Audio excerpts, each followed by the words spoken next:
Tonight, our special transmission as Meta's Oversight Board rules that the phrase, "from the river to the sea," does not breach the platform's hate speech guidelines.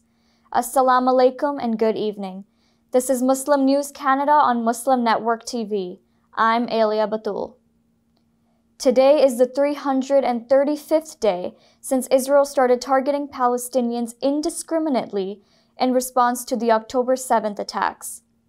In the past 24 hours, Israeli assaults have killed 28 Palestinians in the Gaza Strip and the West Bank. In the West Bank, a bomb has targeted a car near Tubas. In a separate incident, Israeli forces have fatally shot a 16-year-old in the Farah refugee camp. Media reports showed the boy was shot multiple times. Efforts by ambulance crew to reach him were obstructed. In Gaza, Israeli airstrikes have killed at least 15 people since early morning. Notable incidents include an attack near Kamal Adwan Hospital, resulting in 3 deaths. Another strike on an apartment in the Ramal neighborhood has killed 1 civilian and injured 6 others. 80% of schools in Gaza have been either damaged or destroyed in the past 10 months.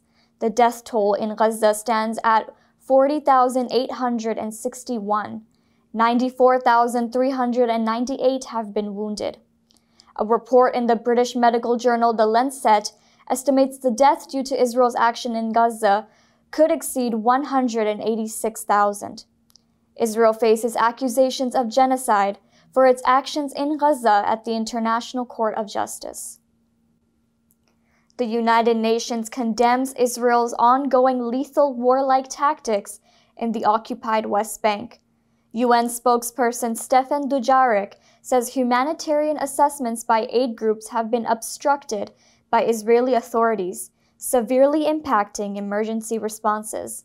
He says the UN is closely following developments in the West Bank as well as the Gaza Strip. Dujarric warns Israel's actions are heading very much in the wrong direction. In the West Bank, operations in the areas of Tulkaram and Jenin continue.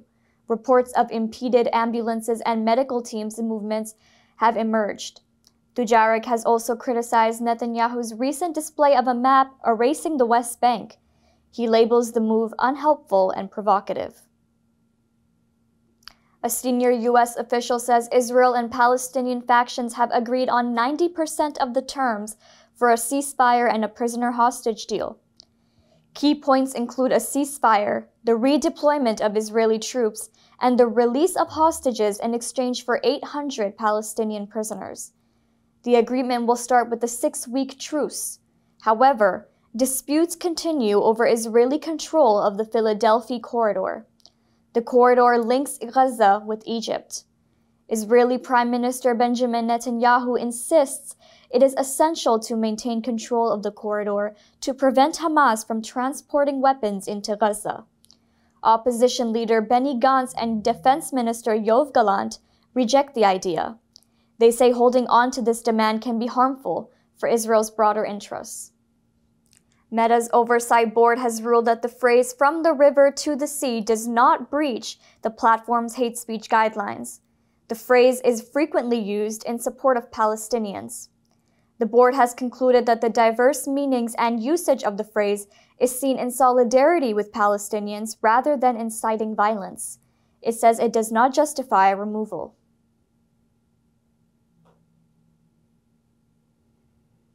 In a chilling video, Alexander Lobanov, an Israeli hostage killed in recent airstrikes, reveals the intensity of Israeli bombings. The video has been released by the armed wing of Hamas, Al-Qassam brigades. In the video, Lobanov can be seen pleading to Prime Minister Netanyahu to cease indiscriminate bombings. He accuses the regime of abandoning hostages and failing to negotiate for their release. Lobanov says he has been moved 10 times by his captors to save his life. He describes dire conditions, including a lack of basic necessities. He condemns Netanyahu's policies. Lobanov says these policies are aiming to eliminate prisoners to avoid negotiations. The video also features another hostage, Garmal Gat. Gat can also be seen pleading for an end to the relentless bombing. Lobanov and Gant have both been killed. There are conflicting reports on the cause of their deaths.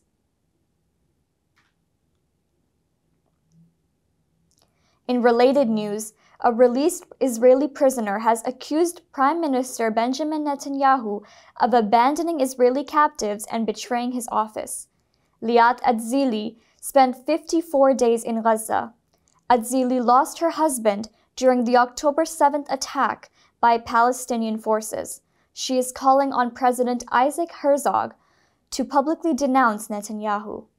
She criticizes Netanyahu for prioritizing political survival over hostage safety. Adzili says his inaction is contributing to a severe humanitarian crisis in Gaza. She is urging Herzog to reveal Netanyahu's failures to the public, warning that his silence would be a grave error.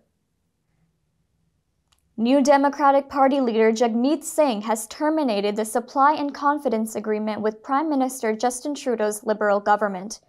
The agreement was the first formal federal partnership of its kind. It ensures the survival of Trudeau's minority government. Singh criticizes Trudeau for caving to corporate interests. He vows to combat conservative cuts led by Pierre Poilievre. The NDP has been re-evaluating the deal for weeks. Singh's decision has caught many government officials off guard.